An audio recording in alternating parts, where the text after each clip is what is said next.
¿Verdad? En esta semana para elevar el sentimiento dominicano a través de nuestros programas, y hoy tenemos un invitado de lujo, porque para nosotros es un placer tener aquí al general Soto Jiménez, que nos acompaña en el día de hoy con el amigo Rafael, y junto a ellos es una especie de disertación que usted va a dar acerca de esos días que precedieron a la noche del 27 de febrero. General, bienvenido al programa. Rafael, bienvenido de verdad, y el espacio es suyo, señor. Bueno, ante todo, decir mi satisfacción, mi complacencia de encontrarme y acudir a esta convocatoria tan especial, tratándose de un amigo y del equipo, de todo el equipo, de un amigo tradicional. Gracias.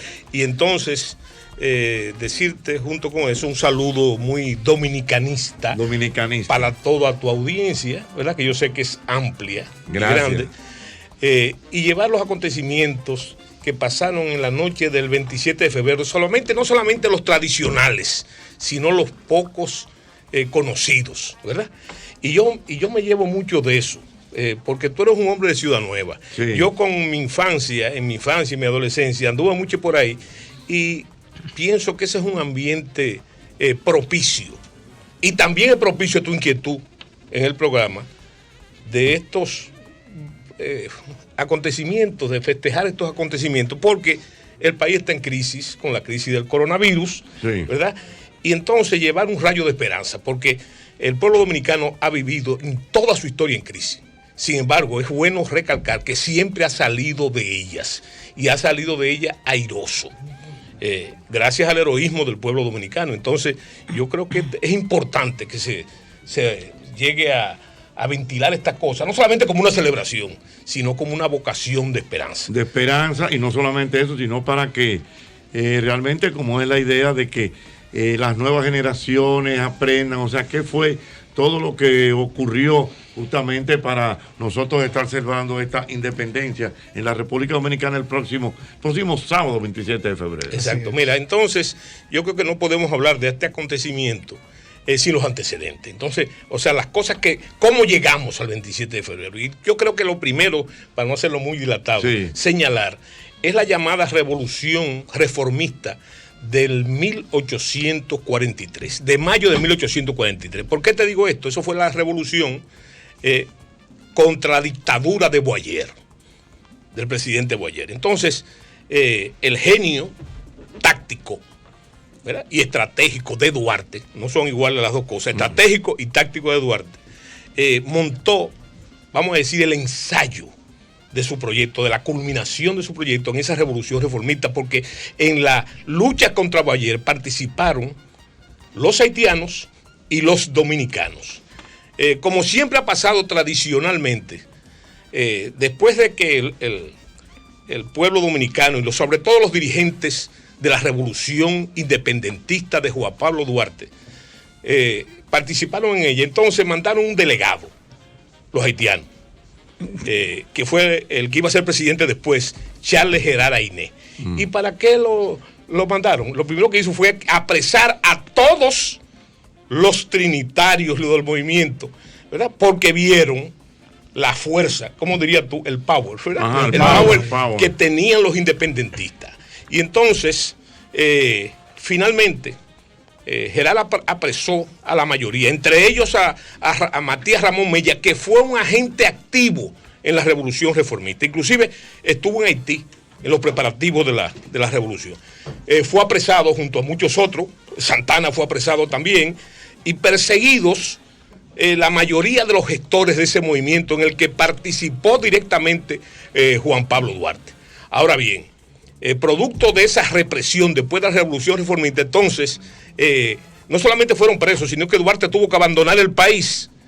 Sánchez tuvo que fingir que se había muerto y le hicieron un entierro formal para dirigir escondido, ¿verdad? Y el hombre activo del 27 de febrero, como dirigente naturalmente, fue un personaje que yo pienso que se ha discriminado un poco, y sobre todo envuelto en la leyenda de su trabucazo, que fue Ramón Matías Mella. Ese fue el hombre. O sea, ahora, ¿por qué se produjo?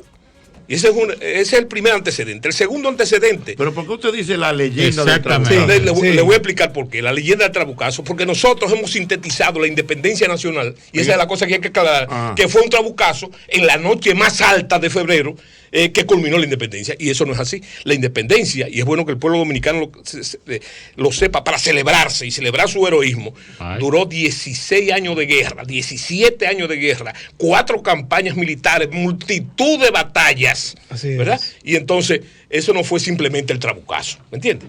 Hubo una serie de acontecimientos que hay que señalar aquí. Ahora, ¿qué precedió? ¿Qué actividad política precedió el 27 de febrero? Fue el manifiesto del 16 de enero.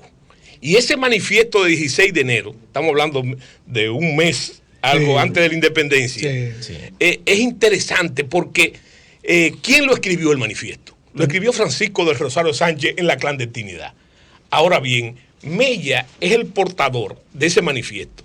Y entonces, como siempre pasa, ¿verdad?, le entregaron ese manifiesto a don Tomás Bobadilla, que era un político avesado, un zorro político, un burócrata, ¿verdad? Y entonces él lo corrigió. Pero resulta que Bobadilla, tiguerazo, que discriminaba a los trinitarios, ¿tú sabes cómo le llamaban?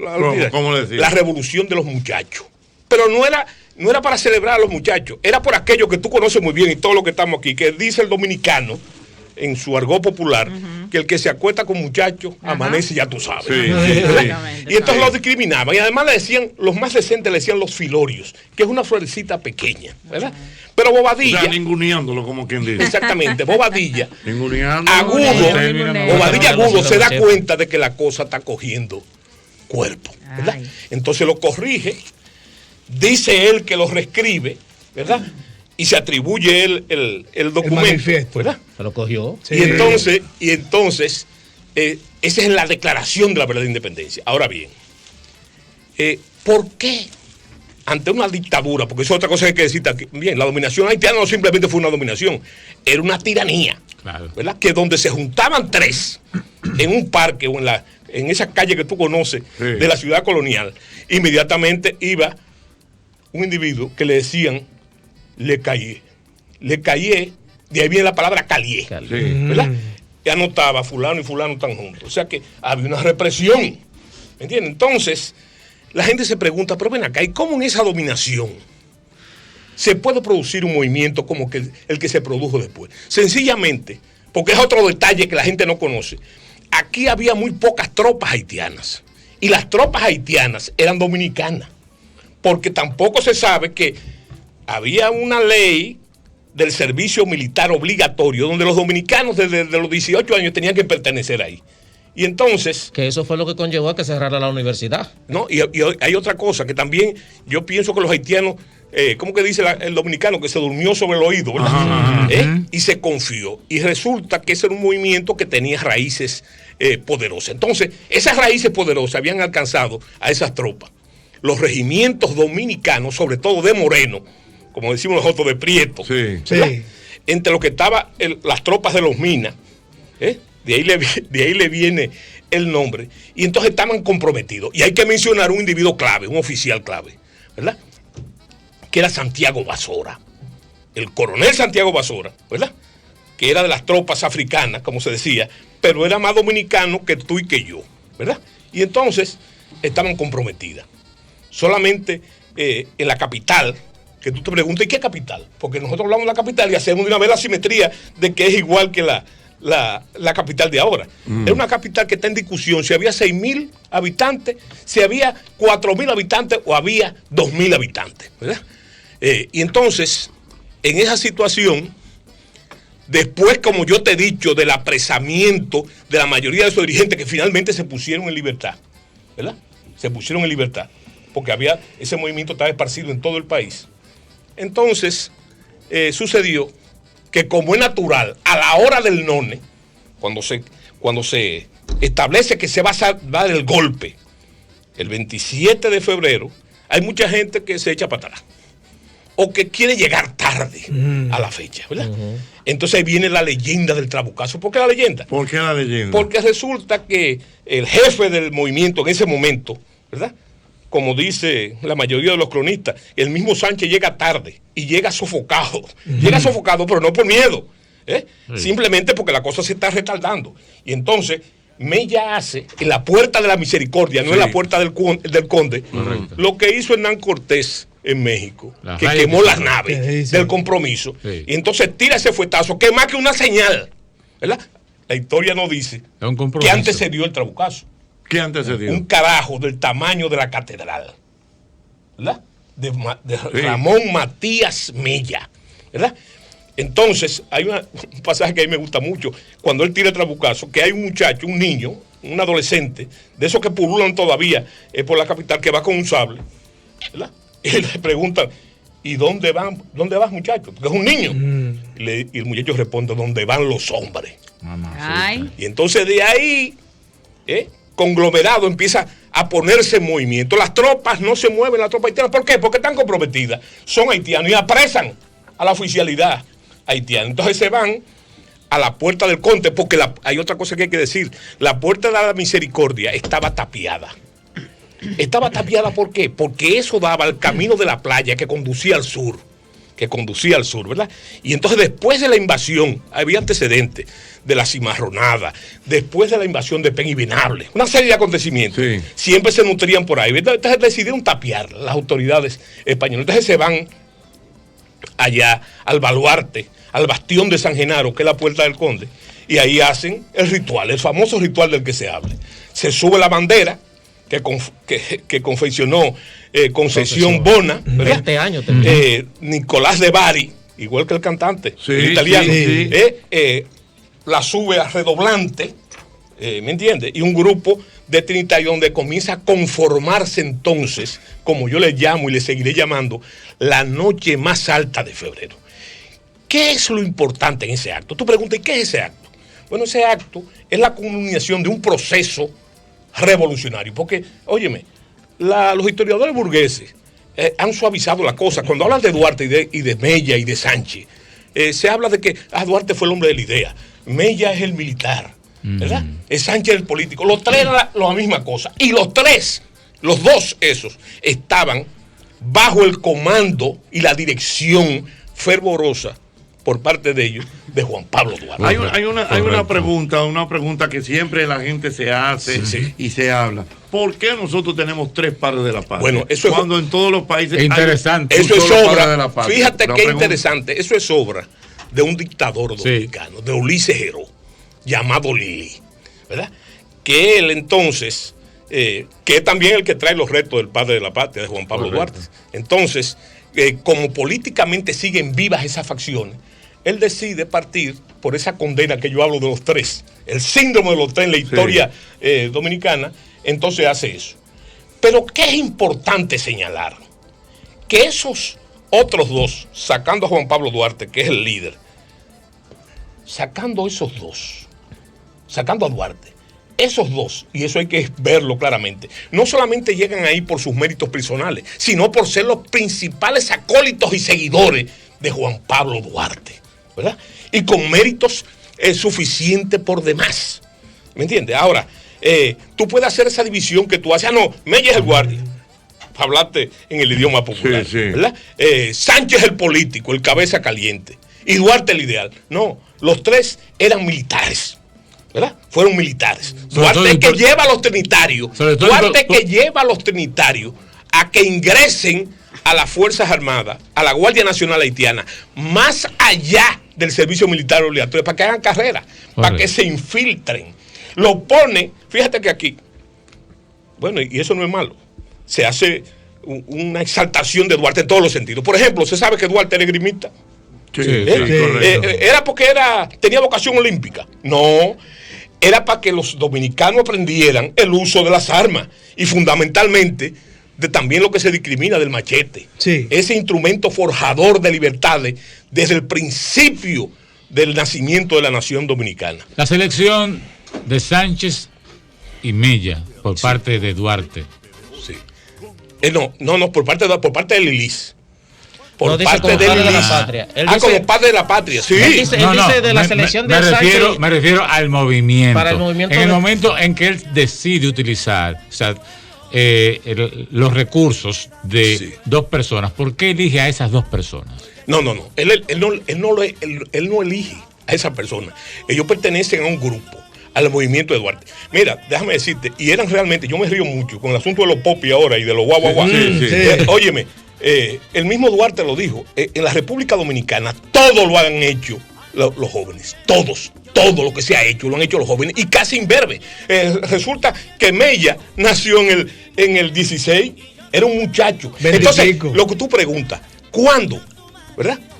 Que hay que poner las cosas en su sitio también. Duarte comienza, después que retorna de Barcelona, muy influenciado, dicho por él, por los fueros de Cataluña, y los catalanes están en eso todavía. Resulta que forma las sociedades de teatro para llevar el mensaje en una dictadura cubierto. La filantrópica. Pero ¿qué es la filantrópica? Y también teatral. Pero Duarte, y eso es bueno decirlo, y ellos, todo lo que hicieron, no porque tenían vocaciones personales para eso, sino era por la revolución, ¿verdad? Y por la revolución, entonces vemos que Duarte no solamente se convierte en teatrista, es director, es actor, es tramoyista. Pero Mella también, y todo su grupo. Y los trinitarios actuaban también. Y actuaban, y Mella actuaba. Claro. Entonces, Dramática, se pone esa actividad comenzó en el 38, con la fundación de la Trinitaria. Eso hace tiempo que estaba en marcha. O sea, que eran mucho más jóvenes, todavía aún, de cuando se produce la independencia. Una pregunta general interesante. En el momento después de la reforma, ya cuando Boyer es destituido en Haití, en el país habían 4 grupos que estaban tratando de que todo se resolviera, que eran los pro ingleses, los pro españoles. Los proteccionistas. Sí, exactamente. Sí. Los afrancesados, que ahí estaba Buenaventura Báez. ¿Qué determina esos grupos en relación a los independentistas para que se dé la independencia? No, fíjate. La independencia es fruto, y la noche más alta de febrero es fruto de una gran alianza social, donde convergen una serie de grupos. Óyeme, Buenaventura Báez no solamente el afrancesado, sino que fue el diputado más joven de la Asamblea Haitiana, ¿verdad? Bobadilla era funcionario haitiano, un burócrata haitiano. Y esa alianza básicamente se produce entre la baja pequeña burguesía urbana, ¿verdad? Que es lo que hoy se llama clase media. Clase media de la época.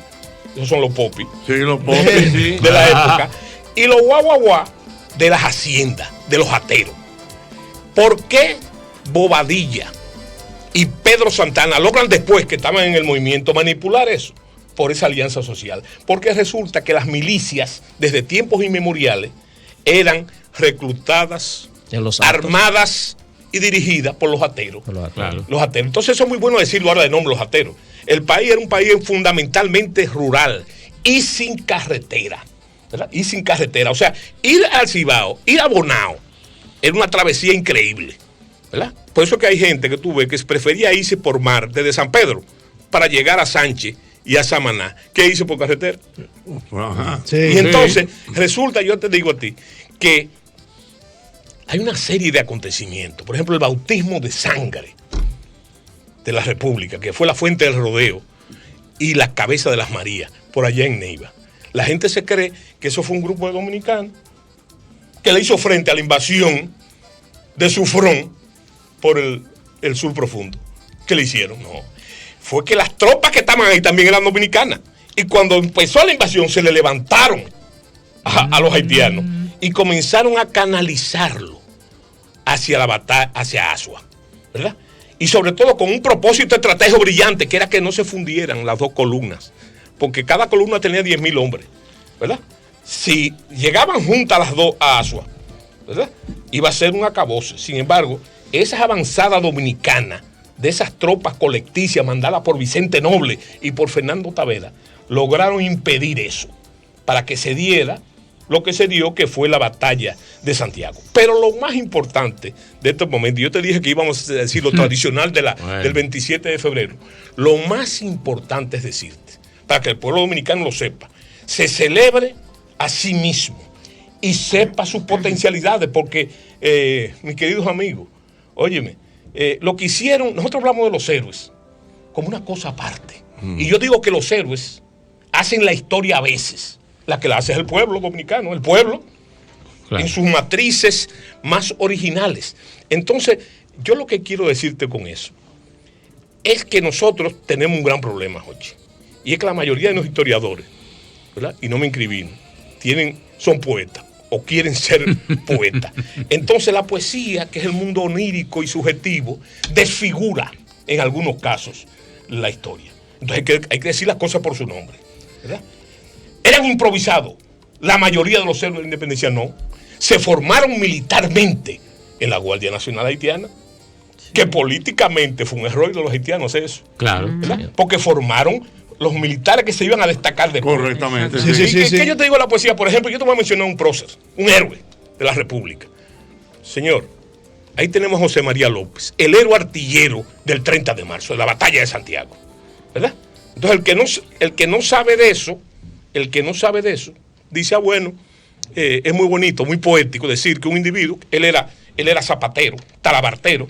Es bueno decir que él se levantó un día de su silla y le dio vida a los cañones de Santiago. Pero eso es poesía. Porque para tú manejar un cañón, tienes que tener formación. Es más, tienes que conocer elementos fundamentales de trigonometría. Wow. ¿Sí? ¿Entiendes? Sí.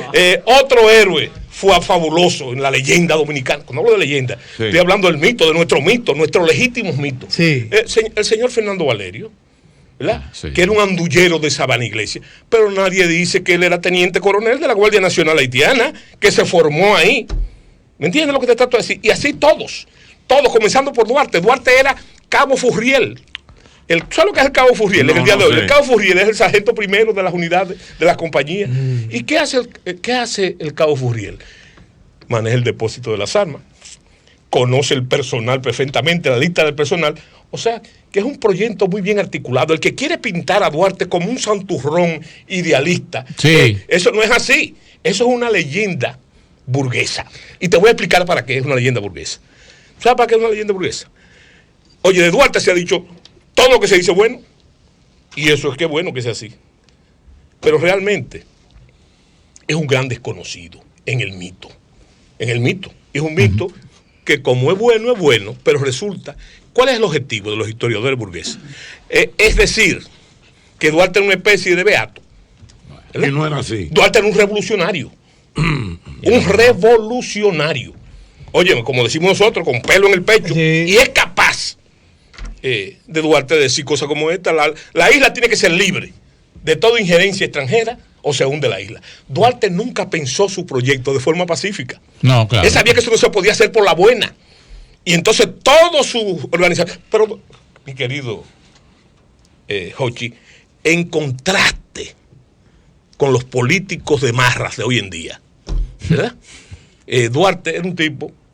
Duarte en realidad era un popi. Sí, era un popi. De la clase media alta, fino, su papá. Era fino. Claro, entonces fíjate lo que pasa. Se muere el papá de Duarte. Juan José. ¿Verdad? Y entonces, al morirse el papá de Duarte, Duarte le escribe una carta a su familia. Ay, y le dice, mira, coge todo y véndelo. ¿Quién hace ¿Para qué? eso? ¿Para comprar violines? No, para comprar armas. ¿Quién hace ¿Para eso? qué? Para la revolución. No, en este caso sería invirtiéndolo, ¿verdad? Sí. Los papeles, sin alusiones particulares a nadie. Le dice, mira, vende todo y mételo en la campaña de fulano. Porque si fulano gana, hay papá. Sí.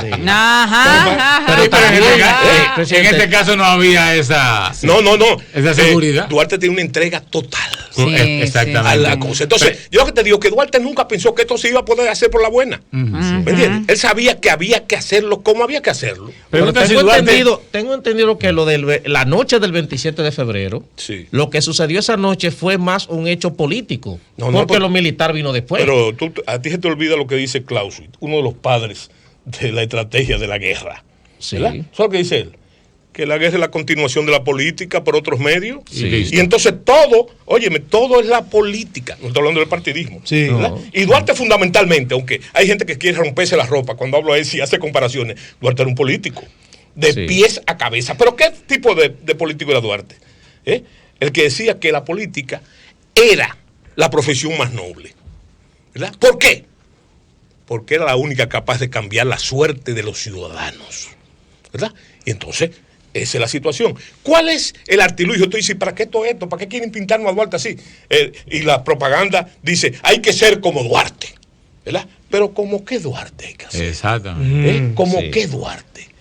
¿Cuál es el artilugio de eso que ustedes preguntan? ¿Por qué Lili, uno de los dictadores más sangrientos del siglo XIX, trae a los retos de Duarte, convierte a Duarte y a los otros en padres de la patria? ¿Por qué? Porque el objetivo es, y podía mencionarte otros apologistas, es que seamos como ese Duarte, un Duarte que aguantaba hasta golpes de barriga, ¿verdad? Sí. Para gobernarnos entonces como Santana, como Trujillo, como Balaguer, etcétera, etcétera, etcétera. Permisito, mi querido General José Miguel Soto Jiménez, que está con nosotros en el día de hoy. Tengo el boletín.